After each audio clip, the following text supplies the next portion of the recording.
오늘은 진정한 예배, 진정한 예배는 무엇인가, 신령과 진정으로 드리는 예배가 무엇인가에 대한 말씀을 나눠보고자 합니다. 영적인 예배라는 것이 무엇이죠? 영적 예배가 무엇이죠? 오늘 읽을 말씀대로 하나님이 기뻐하시는 산 제물로 드려라. 이는 너희가 드릴 영적 예배니라. 영적 예배가 무엇입니까? 하나님이 기뻐하시는 산 제사로 드리는 것을 말합니다. 사람이 사는 목적은 예배를 통하여 하나님을 영화롭게 하는 것입니다. 할렐루야. 주님께서 신령과 진정으로 예배를 드리는 자를 찾으신다고 하신 이유는 영적 예배를 드리는 사람이 이 땅에서 매우 적다, 이런 말씀을 하고 계시는 것입니다. 제가 믿기론 많은 예배들이 주님께 상달되고 있지 못합니다. 아주 혐오감을 일으키는 예배에 해당되죠. 가인의 예배처럼 말입니다. 제사로 드려지는 제물은 죽어야 제물이 됩니다. 예배자의 생각이 죽고 또 고집이 죽어야 하고 죄성이 죽어야만 합니다. 죽지 않으면 산 것이 되고 살아있으면 제물이 될 수 없습니다. 오늘날의 예배는 어떤 것인가? 한번 저와 여러분의 예배를 한번 생각해 보시는 겁니다. 거룩한 삶도 없고 하나님을 향한 사랑도 없습니다. 예배 시간에 조는 사람들, 조는 자들도 있죠. 아무 생각 없이 앉아있는 사람, 잡생각으로 온 세상을 날아다니는 사람들, 자꾸 시계를 들여다보는 사람들, 그들은 사실은 예배를 드리는 것이 아니라 사실은 사탄의 노름에 눌려 서서히 죽어가고 있는 것이죠. 가인의 예배를 드리는 것입니다.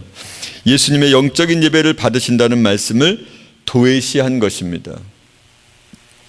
오늘 영적 예배를 살리기 위한 가장 첫 번째 조건은 삶에서 예배가 살아나야 한다. 할렐루야. 우리가 드려야 할 영적 예배가 무엇입니까? 거룩한 산 제사로 드리는 것입니다. 그러니까 거룩한 사람이 된다.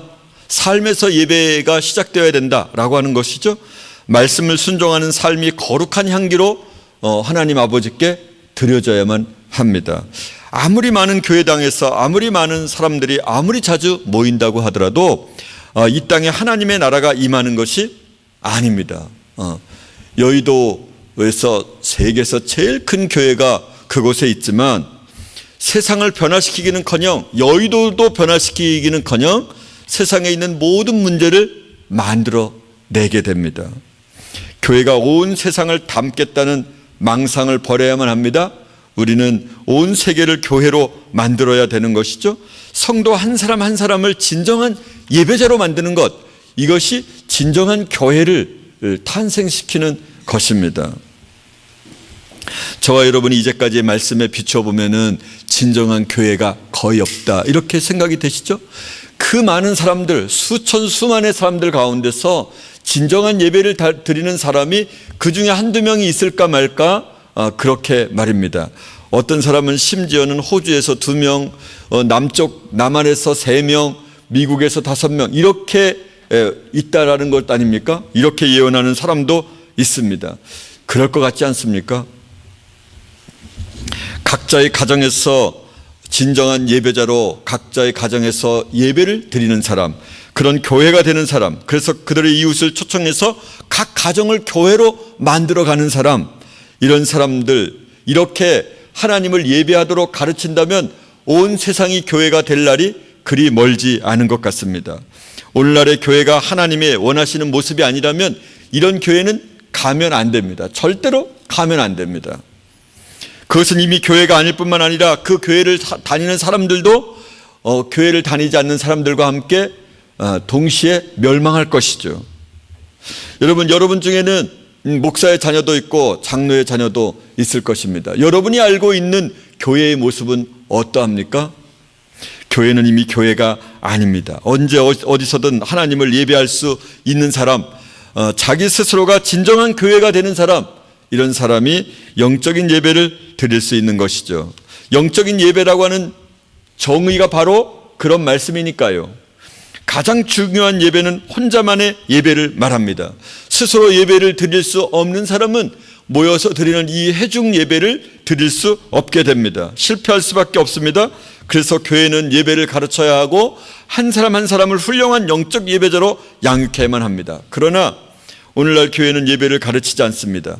교회는 고객을 잃을까 봐 스스로 예배를 드릴 수 있도록 가르치지 않습니다. 목사들은 자신들만의 가르치는 것으로 예배를 인도하는 법을 만들어 놓고 그 특권을 자신들만의 전유물로 삼게 됩니다. 사실은 그들은 예배를 인도할 뿐 신령과 진정으로 드리는 영적 예배를 모르는 것이죠. 자신만이 신령과 진리로 드리는 예배를 또한 드리지 못합니다. 예배 중에 예배는 가족이 함께 드리는 예배입니다. 자신의 가정 예배를 주님을 기쁘시게 한다면 이웃을 초청해서 드리는 예배, 이것이 초대교회의 예배였었습니다. 그들은 각 가정에 모여 하나님을 찬양하고 함께 떡을 떼며 영적인 교제를 나누었습니다. 영적인 예배는 진정한 교회들을 확장시켜 나갑니다. 그러한 교회는 아무도 무너뜨릴 수 없습니다. 공산주의도 무너뜨릴 수 없고 북한에 있는 무소불위의 권력을 휘두르고 있는 김정은이도 그 교회를 무너뜨릴 수 있는 방법이 없습니다. 예루살렘 교회에 극한 핍박이 다가와서 교회당 건물을 폐쇄하다시피 한 그때에도 그들은 각자가 흩어져서 세상을 돌며 복음을 전했습니다. 그들이 머무는 도시들을 복음화 시켰습니다. 하나님께 받아들이지 않는 예배를 드리느라 오늘날 세속 교회들은 세상을 어지럽게 합니다. 그럼에도 자신의 배만 생각하는 거짓 목사들은 자신의 고객을 결코 놓지 않도록 자주 모이도록 협박하며 고객 관리를 합니다. 초대교회의 목사는 참으로 궁핍한 삶을 살았습니다. 그러나 오늘날 교회 목사에게 너무 많은 사례비가 지출됩니다. 그래서 기도도 안 하고 교만이 배 밖으로 나온 셈이죠. 너무나 잘 대해주어서 말입니다. 우리가 헌금은 해야만 합니다. 그러나 나쁜 목사들을 위해 교회에 돈을 바치는 것은 죄악에 해당합니다. 헌금은 하나님의 나라를 위하여 사용되어야만 합니다. 가정예배에서 헌금을 모아 지혜를 구하고 주위에 어려운 사람들을 위해 사용해야만 합니다. 그들을 찾아 주님의 이름으로 구원의 손길을 베풀어야만 합니다. 이것이 예수님이 기뻐하시는 뜻이고 그로 인해 우린 그들을 주님의 이름으로 구원할 수 있는 것이죠. 예배가 있는 여러분의 집이 교회고 구제의 손길이 있는 여러분의 가정이 교회라고 하는 사실, 하나님의 나라라고 하는 이 사실을 결코 잊어서는 안 됩니다. 교회는 끊임없이 죽어서 더 많은 교회를 만들어냅니다. 죽음 앞에는 고난과 고통이 있고 그 난관을 극복하여 새로운 부활을 만들어냅니다. 그것이 바로 교회의 본질입니다. 그래서 교회는 많아지고 마침내 온 세상이 교회가 되는 것이죠. 이 땅에서 우리 모두는 주님처럼 사탄과 싸우기 위하여 이 땅에 저와 여러분이 불림받아 왔습니다. 우리가 잘 살고 인정받고 사람들에게 존경받기 위하여 이 땅에 온 것이 결단코 아닙니다. 오늘 이 땅의 교회들은 참으로 무지합니다. 심각한 현대 교회의 문제는 교회의 적이 누군지, 싸워야 할 대상이 누구인지, 왜 싸워야 하는지 모른 채 나약한 사람들을 모으고 교회당을 짓기 위하여 애씁니다. 그러기에 아무리 사람이 많이 모여도 군사는 없고 골목마다 교회당이 들어서도 사탄은 전혀 두려워하지 않게 됩니다. 교회는 이 땅에서 영향력을 잃어버린 지 아주 오래되었습니다. 세상은 교회를 더 이상 기대하지도 않습니다. 교회는 사교 단체와 별다름이 없고 교회당을 통하여 이득을 보려는 장사치들만 드나드는 강도의 소굴이 되어버리고 말았습니다. 지구상에 나타난 초대교회, 이 교회는 불과 며칠 만에 수천 명의 회중으로 번져갔고 그 도시를 변화시켰습니다. 교회의 지도자는 처음이나 나중이나 늘 가난했고 집도 마차도 없이 먼 길을 다니느라 자기의 생명을 단축시켜 왔습니다. 그들은 교인들이 가져다주는 헌금을 재빨리 이웃에게 나누어 주느라 아무리 큰 교회를 그가 사역했던 베드로 요한도 며칠 되지 않아서 자기의 재산이 아무것도 없어져서 그날 구걸하는 거린에게 돈 한 푼을 줄 수 없었습니다. 그리고는 나사렛 예수의 이름을 그 거린에게 전했고 그 지체장에게는 일어섰습니다. 그 예수의 이름으로 이 낡은 육체가 치료함을 받았습니다. 그런데 오늘 그 잘난 목사들은 세상에서 들여진 그 구겨진 돈을 나눠주느라 정신이 없습니다. 그리고도 그의 안에 있는 위대한 하나님의 능력을 썩히고 있는 중이죠. 이 땅의 대부분의 목사들은 꿈이 자신의 교회를 대형 교회로 세우는 것을 꿈으로 하고 있습니다. 그래서 그들은 신학교를 졸업하고 목 좋은 장소를 선택하여 개업을 합니다. 동네에 개업하는 주유소처럼 그들은 수건에 글을 찍어서 돌리면서 자신의 가게를 선전합니다. 더 놀라운 것은 자신의 사업을 성공시키기 위하여 세미나에 참석합니다. 세상 사업의 성공을 위하여 쫓아가는 비즈니스맨들과 비슷한 것이죠. 교회 성장 세미나 혹은 전도 전략 비법 등이 그들의 세미나 제목입니다. 세미나와 같은 교육에 의해서 사탄을 물리칠 수 없다라는 것은 너무도 잘 알 텐데 말입니다. 진리만이 사탄을 물리칠 수 있습니다. 그러므로 너 하나님의 전신갑주를 취하라. 이는 악한 날에 너희가 능히 대적하고 모든 일을 행한 후에 서기 위함이라. 그런즉 서서 진리로 너희 허리띠를 띠고 말씀을 암송하고 말씀을 입술에 두는 것은 군인에게 있어서 탄창을 허리띠에 띠는 것과 같습니다. 그런데 거듭 말씀드리지만 저와 여러분은 교회당 건물을 교회로 알고 있습니다. 교회는 하나님의 몸입니다. 그리스도가 그 교회의 머리이고 성도는 그 지체입니다. 초대교회는 아셔야 할 것 중에 하나는 건물을 절대 가지고 있지 않았습니다. 하나님이 계시는 곳이 교회입니다. 여러분 안에 성령님이 거하신다면 그곳이 교회라, 그런 말씀입니다. 예수님을 위한 예배가 있는 곳이면 어느 곳이든지 하나님의 성전이 됩니다. 교회가 건물을 지으면서 교회는 사탄의 계계에 빠지고 말았습니다. 자신들의 이름을 내기 위하여 탑을 쌓고 건물을 짓기 시작합니다. 그들은 땅에다 돈을 쏟아붓기 시작했으며 서로 큰 집, 큰 마당을 갖기 위하여 경쟁합니다. 그리고 자신들의 부모가 죽어야 할 그 땅을, 묘지를 확보하기 위하여 정신을 못 차리고 있는 것이죠. 먹지 못하는 사람들이 도처에 널려 있는데 하나님의 마음을 헤아리지 못하고 집을 짓고 간판을 다는 일에 미쳐 날뛰고 있습니다. 지금도 한국의 목사들은 교회의 설계도를 들고 나가서 교인들에게 건축비 짜내기 위한 부흥회를 엽니다. 그래서 아예 건축 헌금을 잘 짜내기로 유명한 부흥 강사들이 별도로 있으니 말입니다.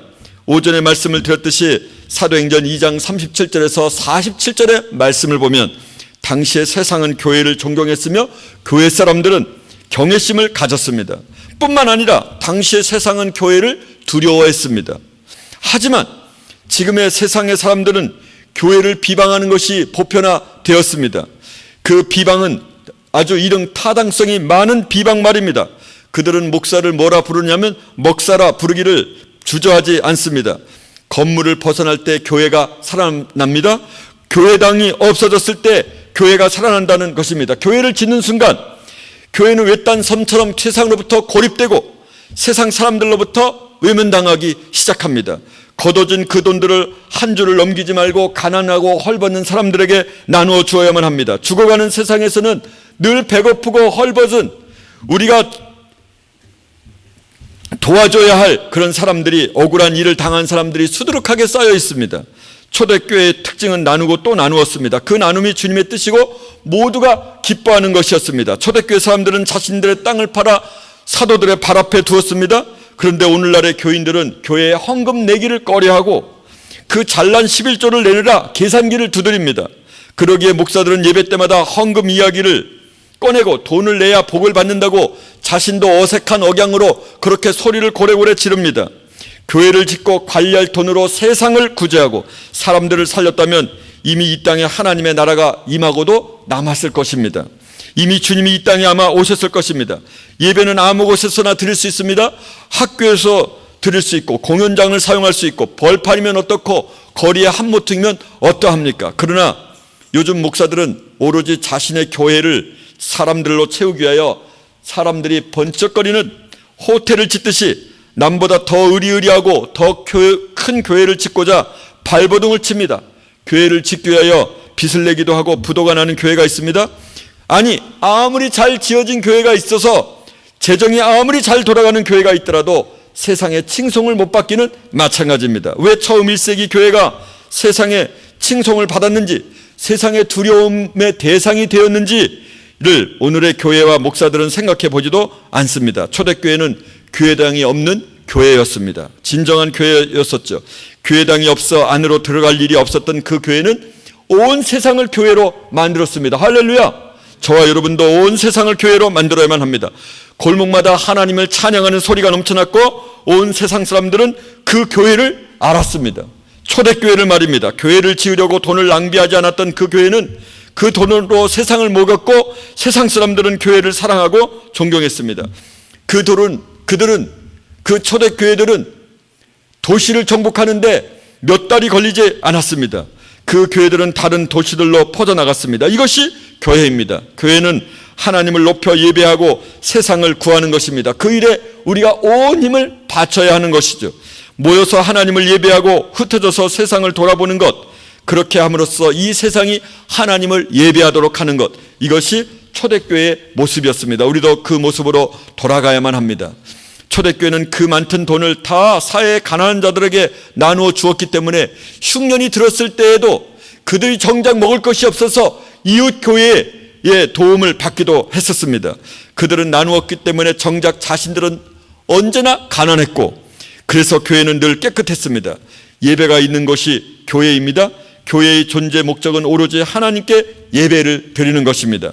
저와 여러분이 교회는 건물을 말하는 것이 아니라 신령과 진정으로 예배하는 자들이 있는 곳, 예배하는 자들을 말하는 것이다 라는 것을 잊어서는 안 됩니다. 교회가 병원도 세우고 학교도 운영할 수 있지만 그것은 교회의 원래의 목적이 아닙니다. 부수적인 일입니다.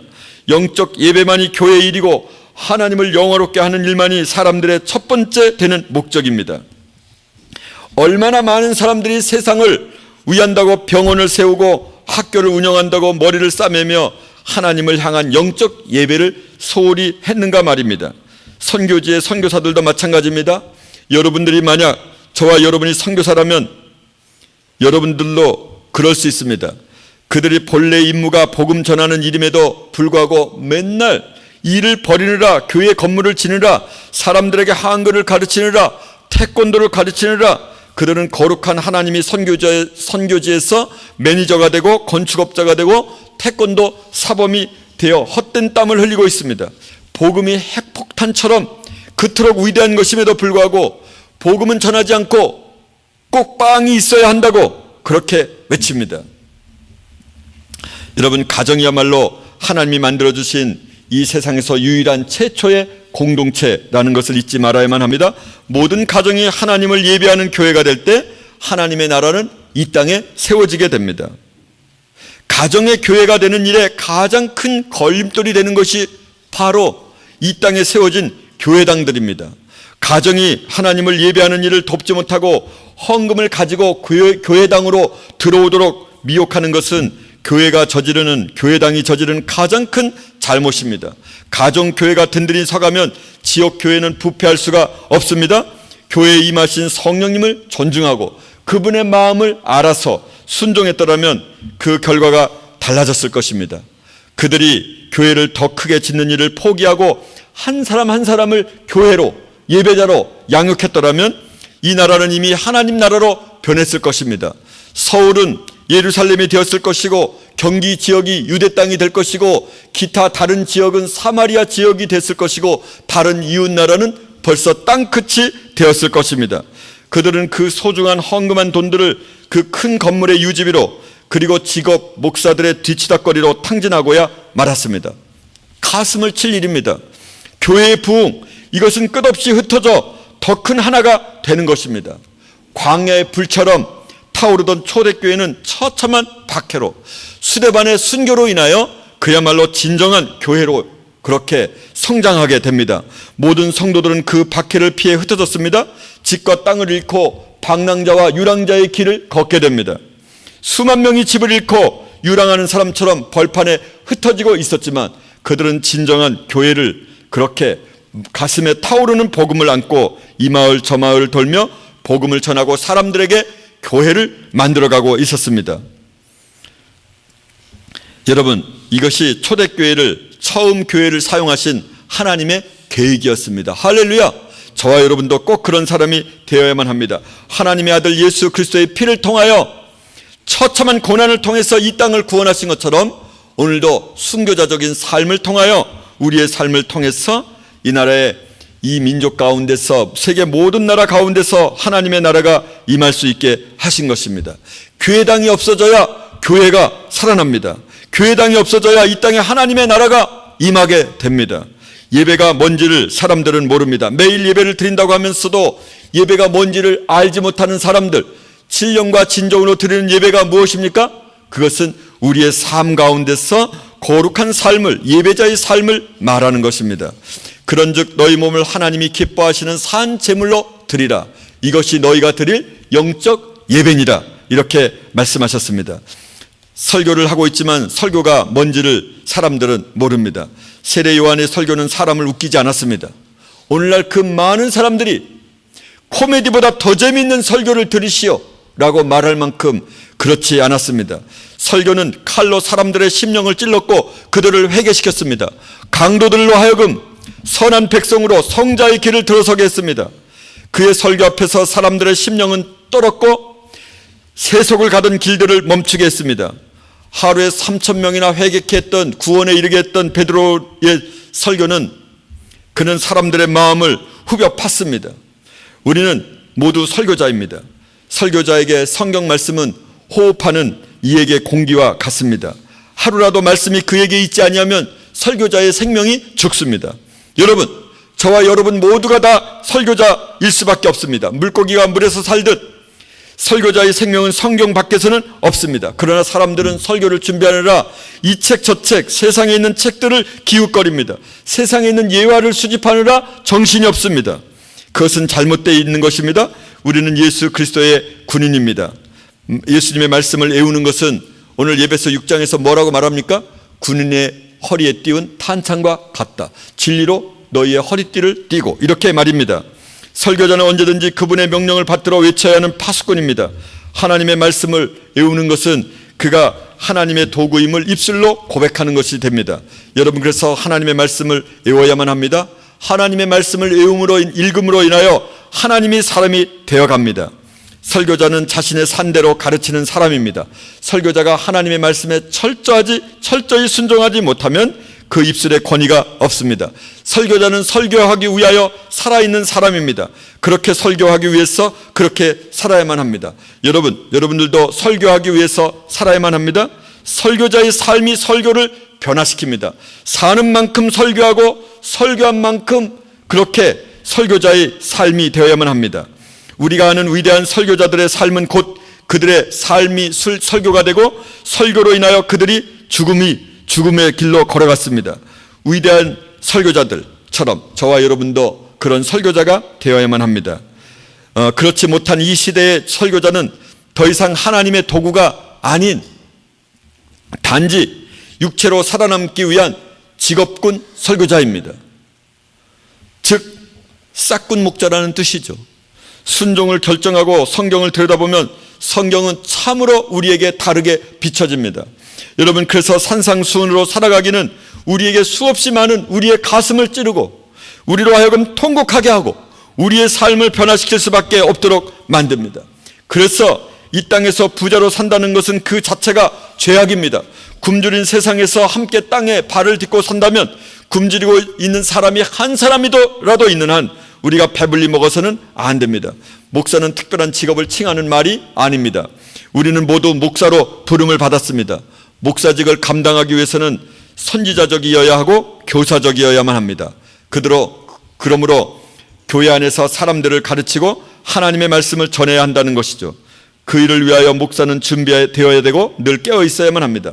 목사는 주님의 교회를 위해 부름받은 사람입니다. 주일학교의 교사도 목사이고 성경공부 인도자도 목사이고 찬양대 지휘자도 그 대원도 마찬가지로 목사입니다. 하나님의 교회 안에서 그의 영광을 위하여 부름받은 사람들은 다 목사입니다. 따라서 사도행전 속에서 목사란 단어를 찾을 수 없는 바로 그 이유가 우리 모두가 다 하나님의 영광을 위해서 부름받은 사람들은 다 목사이기 때문입니다. 전문 목사라고 하는 오늘날 목사들은 두 가지 문제점이 있습니다. 첫째는 능력에 비하여 과한 대우를 받고 있다는 것입니다. 두 번째로는 설사 그들이 능력이 있다 하더라도 주의 나라를 위하여 부름받는 사람이 맞다면 그것은 이치에 맞지 않습니다. 천국의 상급을 포기했다면 모를까 그들이 급여에 신경을 쓰고 있다고 하는 것은, 급여 때문에 교회를 옮기고 큰 교회를 하겠노라고 다짐하는 것은 그들이 사꾼 목사임을 말해주는 증표가 됩니다. 그들이 교회에서 받는 대우는 그들이 실로 주님의 제자가 아니라고 하는 것을 말해줄 뿐입니다. 교회는 끊임없이 교회 밖의 세상에 관심을 가져야만 합니다. 이 세상을 움켜쥐고 있는 사탄과 싸워야만 합니다. 하나님의 나라를 위하여 존재하지 않는 교회, 이것은 더 이상 교회가 아닙니다.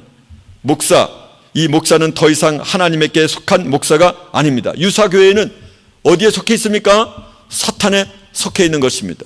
따라서 여러분들 부모님들이 다니는 교회는 더 이상의 교회가 아닙니다. 그런 교회에 헌금을 내는 것도 죄악된 일입니다. 사실은 그런 교회를 다니는 것이 배나 지옥 자식이 되고 있는 중이죠. 그 교회에서 성도와 한 사람과 싸우고 나서는 그 교회를 당장 뛰쳐나오면서 교회가 이단적이다, 하나님이 기뻐하시는 교회가 아니다, 그러면 한사코 주장하고 그곳에 머물러 있는 사람들, 그것이 어찌 교인이라 말할 수 있습니까? 혹독한 훈련을 받는 군인이 실전에서 승리하는 군인이 되는 것은 분명한 일인데, 정말 고결하고 순결하고 능력 있는 목회자로 준비되기에 오늘 이 땅의 신학교에서는 불가능합니다. 20년 전부터 신학교에서는 성경은 거짓말로 이루어져 있다, 성경은 틀린 곳이 너무나도 많다, 그렇게 말해주고 있습니다. 이 중에 3분의 1의 사람들은 제가 성경에 틀린 곳이 얼마나 많은지 그것에 대하여 수십 가지를 여러분들에게 말해준 적이 있습니다. 누가 그렇게 말하면 그렇지 않다, 이렇게 말해주도록 말입니다. 성경을 읽을 시간이 없는 불쌍한 이 시대의 신학교, 이것을 치유할 방법은 주님이 다시 오실 때까지 있을 수 없는 일인 것 같습니다. 여러분이요, 육신의 사람이 보면 이 성경은 반드시 틀리게 보입니다. 세상의 눈만을 가지고 있는, 하나님의 눈으로 보지 못하는 그런 사람들은 성경이 틀렸다고 하는 것에 모두가 일치합니다.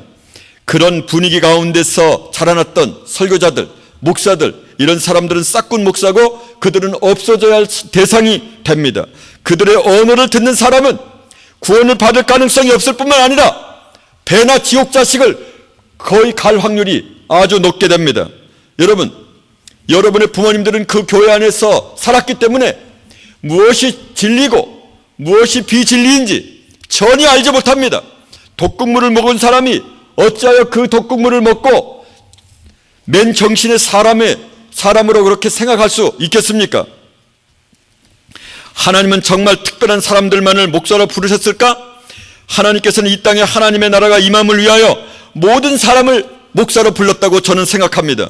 그것도 직업적인 목사가 아니라 하나님의 나라를 위한 섬김을 위하여 모두를 목사 직분으로 우리를 부르셨습니다. 목사라는 직분은 하나님의 말씀을 세상에 전하며 이 세상의 구원을 위하여 주님처럼 눈물로 기도하는 사람을 말합니다. 어떤 이는 교사라는 직업으로 목사로 부르셨고, 어떤 사람은 농부로서 목사 직분을 잘 감당하는 사람이 있고, 어떤 사람은 주부로서 목사직을 잘 수행해내는 사람도 있습니다. 어떤 사람은 학생으로서도 목사직을 잘 수행하는 사람이 있어야만 합니다. 여러분도 그래야만 합니다. 그런데 요즘의 직업 목사들은 그 직업을 통하여 먹고 삽니다. 물론 구약의 제사장들은 성전에서 나오는 것들을 먹고 살았습니다. 하지만 지금의 시대는 그런 직업적인 목사 개념이 없어졌습니다. 성전의 휘장이 갈라졌을 때 이미 어떤 부류의 사람들만이 독차지했던 제사장의 개념은 이미 없어진 지 오래입니다. 제사장 없이 누구나 자유로이 하나님께 나아갈 수 있고 누구나 예배를 드릴 수 있게 되었습니다. 우리는 모두 선교사입니다. 여러분, 선교사들은 그 땅에서 서서 해야 할 일이 무엇입니까? 돈을 가져다주고 교회 건물을 세워주고 밥을 먹이는 일, 아픈 자를 치료하는 일, 이것은 선교사가 하는 일이 아닙니다. 오로지 선교사가 그 땅에 서서 돌아볼 대상이 자기입니다. 더없이 거룩하고 더없이 경건하고, 그래서 진리로 가득 찬 사람, 자신이 교회된 사람, 그래서 다른 사람을 교회되게 하는 사람, 이것이 선교사가 할 일입니다. 거룩한 사람은 그 땅을 변화시키며 또 다른 사람을 거룩으로 인도할 수 있습니다. 초대교회의 선교가 바로 이런 선교였습니다. 초대교회 지도자들과 교우들이 모두 다 선교사였습니다. 그들은 날마다 하나님을 찬양했고 날마다 복음을 전했습니다. 그것이 다였습니다. 남은 돈이나 물질이 있으면 교회에다 바쳐 구제에 온 힘을 다 기울이고 박해로 인해 집과 가족을 잃게 되었을 때도 찬양을 이어갔고 발길이 닿는 데마다 복음을 전했습니다. 여러분 부모들은 그렇습니까? 여러분은 그렇습니까? 마치 방황하며 유리하는 자들처럼 보였지만 그들 가운데 있는 성령님으로 인해서 가는 도시마다 하나님의 뜻을 이루어 드렸으며 하나님의 나라를 확장하여 갔습니다. 그것이 선교고 선교사의 삶입니다. 우리도 그래야만 합니다. 선교는 특별한 개념이 아닙니다. 선교사는 특별한 사람들에게 붙여지는 호칭이 아닙니다. 주 안에 있는 모든 사람들이 선교사이며 그들을 위하여 목숨을 바쳐 살아가는 것이 선교입니다. 그대로만 살면 이 땅에 주의 나라가 임할 날도 멀지 않았습니다. 너희 몸을 하나님이 기뻐하시는 산 제사로 드려라. 이는 너희가 드릴 영적 예배니라. 할렐루야. 우리 모두는 설교자입니다. 우리 모두는 목사입니다. 우리 모두는 선교사입니다. 진정한 예배는 삶으로 드려지는 것을 말합니다. 오늘날 교회라고 말하는 곳에서는 드려지는 예배는 가인의 예배가 되어버린 지 너무도 오랜 옛날이었습니다. 교회당이 없어져야 교회가 사는데 점점 교회당을 더 짓고 있습니다. 오늘날의 교회는 더 이상 예수님이 원하시는 교회가 아닙니다. 오늘날의 교회는 더 이상 있어서는 안 되는, 없어져야 할 장소입니다. 직업군 목사는 사라져야만 합니다. 우리가 교회여야만 합니다. 잊지 마시기 바랍니다.